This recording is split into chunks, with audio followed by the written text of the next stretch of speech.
Grabe mga idol, ibang klase ang ipinapakita ngayon ni Deni Avdija sa Portland Trail Blazers. Kahit talo sila sa Toronto Raptors, si Deni ay patuloy na bumubuhat at tila nagle-level up na parang isang all-star caliber forward ngayong season.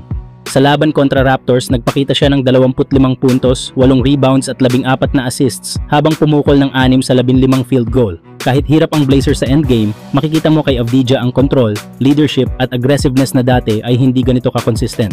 At ang mas nakakagulat, pataas ng pataas ang laro niya nitong mga nakaraang araw. Hindi man nating ilagay dito ang full stats niya sa OKC at Spurs, malinaw na mula sa performance niya laban sa Raptors pa lang, nasa superstar level ang galawan niya. Kitang-kita na mas malaki na ang kumpiyansa niya, mas hawak niya ang bola at siya na talaga ang primary playmaker ng Portland. Ngayon, maraming NBA fans ang nagtataka, pwede na ba siyang mapasama sa All-Star? Sa dami ng forward talent sa West, mahirap, oo. Pero kung ganito ang nilalaro niya every night, aba, hindi malayong pasukin ni Avdija ang conversation bilang isa sa pinaka-under-the-radar breakout stars ngayong season. Para sa isang player na matagal nang hindi nabibigyan ng spotlight, ngayon ay siya na mismo ang nagbubukas ng pinto para sa sarili niya through pure performance at walang kapaguran sa court. Kayo mga idol, sa tingin nyo, si Deni Avdija ba may chance sa maging all-star sa West? Samantala mga idol, grabe ang kaganapan sa Boston Celtics ngayon. Kung akala nyo hihina sila dahil wala si Jason Tatum, nagkakamali kayo dahil isang tao ang pumupunit ng East, si Jaylen Brown. Sa huling 10 games ng Celtics, 7 dito ang kanilang naipanalo at kanina nga lang ay muling nagbagsak sila ng panalo matapos talunin ang New York Knicks. At ang pinakarason, walang iba kundi ang nag-aapoy na si Jaylen Brown. 42 points, 4 rebounds at 4 assists ang ginawa ni Brown. Dominado ang opensa, kontrolado ang momentum at tila walang depensang makapipigil sa kanya.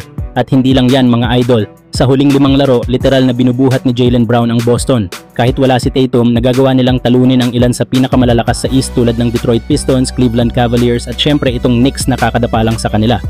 Kayo mga idol, tingin nyo ba, all-star luck na ba si Jaylen Brown ngayong season? Samantala, ito na naman tayo sa trade rumor na talagang yayanig sa buong NBA.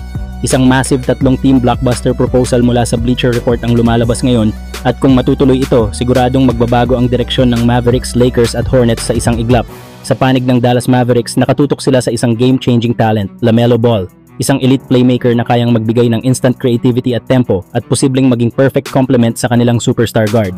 Sa Los Angeles Lakers, 2 piraso ang posibleng mag-angat sa kanilang rotation. Klay Thompson para sa shooting, experience at spacing at Daniel Gafford bilang athletic rim protector at solid backup big na matagal nang kailangan ng kuponan. Samantala, Charlotte Hornets naman ang tatanggap ng malalim na package para sa kanilang rebuild. Max Christie, Rui Hachimura, Dalton Knecht, Gabe Vincent, plus isang 2029 first-round pick, mga asset na malinaw na nakatutok sa long-term growth at pagbubuo ng sustainable young core. At kung titignan ng mabuti, mga idol, hindi lang basta trade ang pinag-uusapan dito. Ito'y isa ng strategic overhaul. Dallas nagtatangka ng high-ceiling playmaker gamble, Lakers nagpapalakas sa shooting at frontcourt depth para sa mas solidong playoff push, at Hornets nagko-convert ng star asset papunta sa full-scale rebuild. Isang galaw na pwedeng mag-trigger ng domino effect sa buong liga, lalo na kung makita ng ibang teams na may window para sumabay sa pagbabago ng landscape. Kayo mga idol, papabor ba kayo sa ganitong blockbuster proposal?